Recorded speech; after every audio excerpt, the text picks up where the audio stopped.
अऊज़ु बिल्लाहि मिनश्शैतानिर्रजीम बिस्मिल्लाहिर्रहमानिर्रहीम। मुअज़्ज़ज़ मोहतरम सामीन किराम, आज की हमारी गुफ्तगू का उन्वान है तावीज़ की शरई हैसियत क्या है। किसी कागज़ के टुकड़े पर कुरान मजीद की आयात लिखकर हम उन्हें अपने गले में लटका सकते हैं या कि नहीं। कुरान मजीद की कुछ आयात पढ़कर क्या किसी मरीज़ को दम किया जा सकता है या कि नहीं।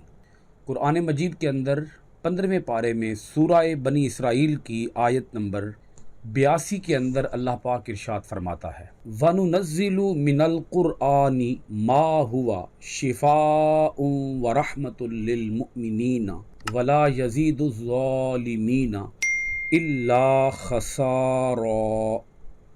और हम कुरान में वो चीज़ नाज़िल फरमाते हैं जो मुमिनीन के लिए शिफा और रहमत है और ज़ालिमों के लिए सिवा नुकसान के और कुछ इजाफ़ा नहीं होता। अल्लाह रब्बुल आलमीन ने कुरान मजीद को मुमिनीन के लिए शिफा और रहमत करार दिया है। कुरान मजीद यूँ तो जिस्मों के लिए भी शिफा है, लेकिन कुरान मजीद जिस्मों से भी बढ़कर रूहों के लिए शिफा है और रूह की शिफा ज़्यादा ज़रूरी है बनिस्बत जिस्म के। रूह की शिफा से मुराद क्या है? रूह की शिफा से मुराद यह है कि इंसान के अकायद और इंसान के आमाल दुरुस्त हों। अगर किसी इंसान के अफकार, ख़यालात, नज़रियात, अकायद ही गलत हों तो इसका मतलब यह है कि उसकी रूह बीमार है। इसी तरह अगर किसी इंसान के आमाल फासिदा हों, आमाल ख़राब हों तो उस इंसान की भी रूह बीमार है। तो रूह की तहारत, रूह की पाकीज़गी ये जिस्म की तहारत और पाकीज़गी से भी ज़्यादा बढ़कर है। कुरान मजीद जो शख्स गौर से पढ़ता है, ईमान नज़र से पढ़ता है, डीपली पढ़ता है, डेप्थ में जाकर पढ़ता है, इसकी तशरीह पढ़ता है, इसकी तफसीर पढ़ता है, तो यकीनन उसके न सिर्फ़ अकायद दुरुस्त होते हैं बल्कि उसके आमाल भी और अहवाल भी दुरुस्त होते हैं, उसके अखलाक दुरुस्त होते हैं, उसका किरदार दुरुस्त होता है, उसके लोगों के साथ मुआमलात दुरुस्त होते हैं, उसकी इनफरादी ज़िंदगी में निखार आता है, उसकी इज्तिमाई ज़िंदगी में निखार आता है। तो कुरान मजीद अल्लाह ताला की एक ऐसी किताब है जो कि रूहों के लिए शिफा है। आम तौर पर बहसीयत मुसलमान अगर हम अपने मुआशरे को देखें तो हम जिस्म की शिफा के पीछे तो लगे हुए हैं। हर इंसान अपने जिस्म को आराम पहुंचाता है, माना कि जिस्म का भी आराम होना चाहिए, लेकिन जिस्म का आराम इतना ज़रूरी नहीं है जितना ज़रूरी रूह का आराम है, रूह का सुकून है।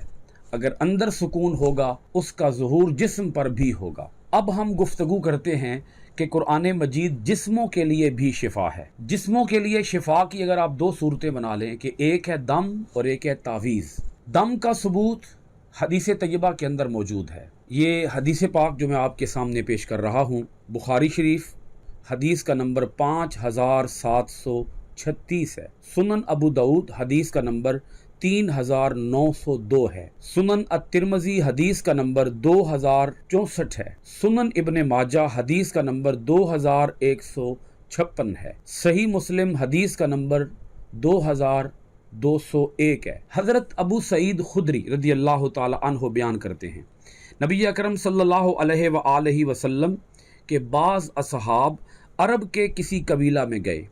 उस कबीला के लोगों ने उनकी ज़ियाफ़त नहीं की। इसी दौरान उस कबीला के सरदार को बिच्छू ने डंग मार दिया। इन लोगों ने इन सहाबा से कहा, क्या तुम लोगों में से किसी के पास दवा है या कोई दम करने वाला है?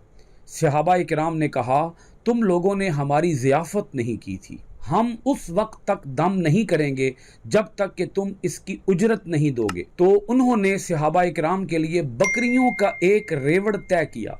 फिर एक सहाबी ने सूरह फातिहा पढ़कर दम किया और इस पर अपने थूक की छींटें डाली, वो तंदुरुस्त हो गया। फिर वो तयशुदा बकरियां लेकर आए। सहाबा इकराम ने कहा, हम उस वक्त तक ये बकरियां नहीं लेंगे जब तक कि नबी सल्लल्लाहु अलैहि वसल्लम से पूछ ना लें। उन्होंने आपसे पूछा तो आप हंसे और फरमाया, तुम्हें किसने बताया कि ये दम है? उन बकरियों को ले लो और उसमें से मेरा हिस्सा भी निकालो। दूसरी रिवायत रकमुल हदीस 5737 में ये अल्फाज हैं, सहाबा इकराम ने कहा, या रसूलल्लाह सल्लल्लाहु अलैहि वसल्लम, इस शख्स ने किताबुल्लाह की उजरत ली है। रसूलुल्लाह सल्लल्लाहु अलैहि वसल्लम ने फरमाया, जिन चीज़ों पर तुम उजरत लेते हो उनमें सबसे ज़्यादा उजरत की मुस्तहिक अल्लाह ताला की किताब है। अब यहाँ जो लोग दम को और तावीज़ को शिरक करार देते हैं, मैं इस पहलू पर भी थोड़ी सी गुफ्तगू आपके सामने रखूँगा। हज़रत औफ बिन मालिक अशजाई रदी अल्लाह ताला अन्हु बयान करते हैं कि हम ज़माना जाहिलियत में दम किया करते थे। हमने अर्ज़ किया, या रसूलल्लाह सल्लल्लाहु अलैहि वसल्लम, आपकी इसके मुताल्लिक़ क्या राय है? तो आप सल्लल्लाहु अलैहि वसल्लम ने फरमाया, जो दम करते हो वो मुझ पर पेश करो। दम करने में कोई हरज नहीं जब तक कि इसमें शिरकिया कलिमात ना हो। ये सही मुस्लिम है और हदीस का नंबर 2200 है। अगर किसी दम के अंदर, अगर किसी तावीज़ के अंदर शिरकिया कलिमात होंगे तो वो दम और वो तावीज़ शिरक होगा। लेकिन अगर किसी दम के अंदर, किसी तावीज़ के अंदर शिरकिया कलिमात ना हो बल्कि कुरान मजीद की आयात हों और शिफा मिन जानिबिल्लाह का नज़रिया हो, यानी दम करने के बाद, तावीज़ देने के बाद नज़रिया ये हो, दम करने वाले का भी, तावीज़ देने वाले का भी, और दम कराने वाले का भी और तावीज़ लेने वाले का भी नज़रिया ये हो कि अगर अल्लाह ने चाहा तो वो मुझे शिफा दे देगा। आज हमारे यहाँ बहुत से ऐसे लोग हैं जो कि 2 नंबर हैं। वो महज कारोबार को चमकाने के लिए, महज पैसे कमाने के लिए, महज अपनी दुकान चलाने के लिए, अपना कारोबार चलाने के लिए लोगों को दम भी करते हैं, तावीज़ भी देते हैं। तो ऐसे लोग अल्लाह ताला के यहाँ मुजरिम होंगे कि जो शिरकिया कलिमात लिख कर लोगों को देते हों, या फिर दम करने के बाद और तावीज़ देने के बाद वो अल्फाज ये बोलें कि ये 100% गारंटी के साथ हम कह रहे हैं कि आपको शिफा मिल जाएगी, आपको आराम आ जाएगा। तो उस सूरत में चूँकि इल्म कतई के साथ वो कह रहे हैं, इल्म यकीनी के साथ वो कह रहे हैं कि आपको आराम आ जाएगा, आपको शिफा मिल जाएगी, तो उस सूरत में उनका दम करना, उनका तावीज़ देना शिरक करार होगा। क्योंकि अल्लाह ताला जब तक ना चाहे उस वक़्त तक किसी को आराम नहीं आ सकता, किसी को शिफा नहीं मिल सकती।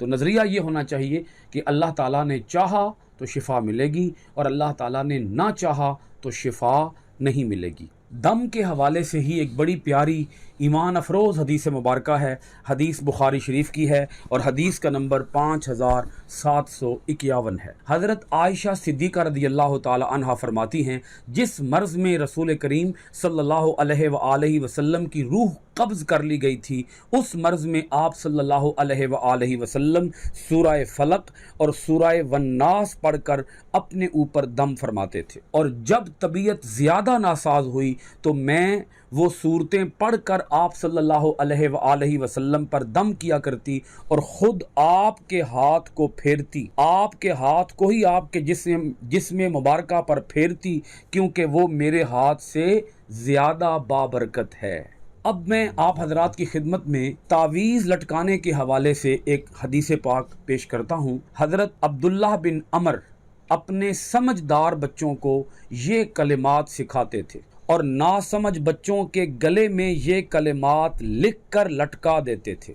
रसूल करीम सल्लल्लाहु अलैहि वसल्लम ने वो कलिमात अता करते हुए इरशाद फरमाया कि जब तुम में से कोई शख्स नींद में डर जाए तो वो ये कलिमात पढ़े, आऊज़ु बिकलिमातिल्लाहि ताम्मति मिन गज़बिही व सूइ इक़ाबिही व मिन शर्रिश शयातीनी व अन यहदुरून। मैं अल्लाह के गज़ब और उसकी बुरी सज़ा से और शयातीन के शर से और उनके हाजिर होने से अल्लाह के कलिमाते ताम्मा की पनाह में आता हूँ। तो हज़रत अब्दुल्ला बिन अमर अपने समझदार बच्चों को ये कलिमात सिखाते थे और ना समझ बच्चों के गले में ये कलिमात लिख कर लटका देते थे। इससे ये साबित होता है कि तावीज़ जायज़ है, दुरुस्त है, तावीज़ कतअन शिरक नहीं है, जब तक कि उसके अंदर शिरकिया कलिमात ना हो बल्कि उसके अंदर कुरान पाक की आयात हों। तावीज़ बिल्कुल جائز ہے اور درست ہے۔ اسی کے ساتھ ہی میں آپ کی خدمت میں یہ بات بھی رکھنا چاہوں گا کہ تعویذ یا دم کا جو اصل مقصد ہے وہ ہے خیر الناس من ینفع الناس۔ حدیث پاک ہے لوگوں میں سے بہتر وہ ہے جو لوگوں کو نفع پہنچائے۔ اگر کوئی شخص کسی کو تعویذ یا دم کرتے وقت اس کا نظریہ یہ ہو کہ میں نے اس دوسرے آدمی کو نفع پہنچانا ہے، نفع پہنچانے کی نیت سے دم ہو تعویذ ہو تو وہ بالکل جائز اور درست ہوگا۔ لیکن اگر محض پیسے کمانے کے لیے، محض اپنا کاروبار چمکانے کے لیے، یا بعض اوقات لوگ دم درود اس لیے بھی کرتے ہیں، تعویذ گنڈا جھاڑ پھونک اس لیے بھی کرتے ہیں تاکہ دوسروں کو نقصان پہنچایا جائے، تو اگر مقصد دوسروں کو کسی تعویذ سے دوسروں کو نقصان پہنچانا ہو تو وہ ہر صورت میں گناہ عظیم ہوگا، جرم عظیم ہوگا، گناہ کبیرہ ہوگا، کیونکہ اسلام کے اندر اس بات کی قطعاً اجازت نہیں دی گئی کہ آپ کسی دوسرے مسلمان بھائی کا برا سوچیں، آپ کسی کو نقصان پہنچائیں۔ تو اگر مقصد کسی دوسرے کو نقصان پہنچانا ہوگا تو اس صورت میں دم، تعویذ اور جھاڑ پھونک یہ گناہ ہوگا، بلکہ گناہ کبیرہ ہوگا۔ اللہ تعالی ہمیں ہدایت کی توفیق عطا فرمائے۔ بہت شکریہ۔ السلام علیکم ورحمۃ اللہ وبرکاتہ۔ مولاي صل وسلم دائما أبدا على حبيبك خير الخلق كلهم